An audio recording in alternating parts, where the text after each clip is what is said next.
Billy a emménagé il y a pas très longtemps dans un quartier en construction en Australie. Quartier en construction, ça veut dire qu'il y a des maisons qui ont fini d'être construites, mais d'autres qui sont encore en construction. Et parfois, vous savez, les chantiers sont en pause, etc. Donc bref, il y a des quartiers dans lesquels pendant plusieurs années, il y a très peu de maisons en fait par rapport à la taille du quartier. Billy a eu le temps de se balader pendant des semaines dans son quartier avec son chien. Il a un chien qui a son importance dans cette histoire, comme à chaque fois. À part sa maison à lui, il y a une seule vraie maison qui a l'air d'être en fin de construction. Et d'après ce qu'il a pu comprendre, Billy, personne n'y habite. Donc il est vraiment tout seul. Petit détail, à quelques centaines de mètres de la maison de Billy se trouvent des champs avec une grande colline. Et les champs et cette colline appartiennent à l'État. Voilà, donc personne n'est autorisé à construire ici et le terrain est même délimité par de grandes barrières qui font tout le tour. En gros, personne n'a le droit d'aller là. Bref, le contexte est posé. Maintenant, passons aux choses bizarres qui commencent 2 mois après que Billy ait emménagé. Il se réveille un matin sous le son d'un violon. Il n'y a pas spécialement prêté attention au début parce qu'il s'est dit tout simplement que ça y est, il avait enfin des voisins et que, souvenez-vous, la maison en construction en face de chez lui avait peut-être enfin reçu ses habitants. Donc Billy, quasiment sûr de lui, check si c'est le cas. Et en poussant le rideau, qu'est-ce qu'il voit? Personne dans la maison d'en face. Sauf que je vous le rappelle, tout le reste c'est des terrains avec que dalle dessus, donc il est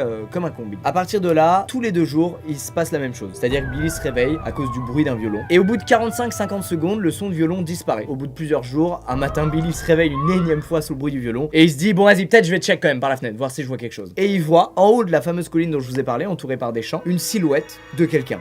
Avec un violon.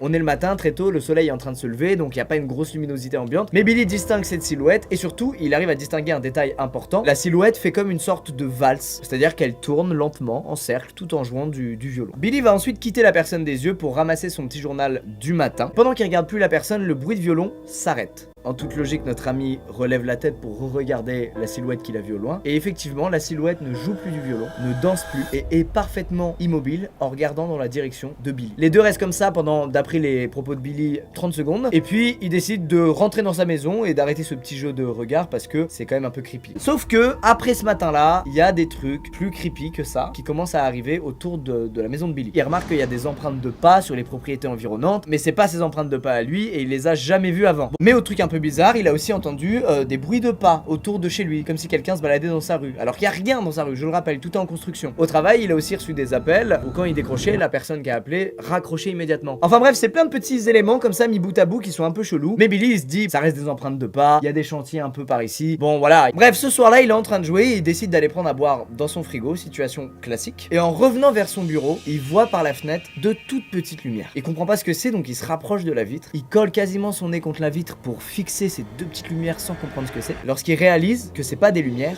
il y a des yeux qui sont là à 1 mètre de Billy en train de le fixer à travers sa fenêtre. Et notre ami a tellement eu peur que ses muscles l'ont lâché en fait. Il est tombé par terre. Et devinez quoi, une fois à terre, Billy entend quelqu'un qui commence à jouer du violon. C'est le fameux putain de joueur de violon qui est là à 1 mètre de lui. Pendant que le mec se met à jouer de plus en plus vite, le morceau est de plus en plus fort, il y a le chien de Billy, souvenez-vous, qui comprend qu'il y a un truc pas normal qui se passe et qui se met à aboyer. Le bruit de violon s'arrête aussitôt et Billy voit à travers sa fenêtre la silhouette se déplacer en direction de sa cour, en direction de là où il y a son chien. Billy reprend le contrôle de son corps parce qu'il a peur pour son chien. Billy il sort donc de sa maison pour aller aux côtés de son chien et il essaie de le faire rentrer dans la maison mais le chien ne bouge pas. Il finit alors par entendre la silhouette s'éloigner, des bruits de pas qui partent comme ça au loin. Mais des bruits de pas en rythme comme quand tu marches, des bruits de pas qui ont plutôt le rythme d'une sorte de danse, d'une sorte de valse. Exactement comme il l'avait vu faire en haut de la colline. Son chien a alors arrêté d'aboyer et ils sont rentrés dans la maison. Et à partir de ce jour, Billy n'a plus jamais entendu parler de cette silhouette, n'a plus jamais entendu un bruit de violon, n'a plus jamais eu quoi que ce soit de bizarre qui lui est arrivé. Dans les 2 années qu'ont suivi ces incidents, il y a des gens qui ont commencé à emménager enfin dans le quartier de Billy. Il explique qu'il a raconté ce qui lui était arrivé à tout le quartier.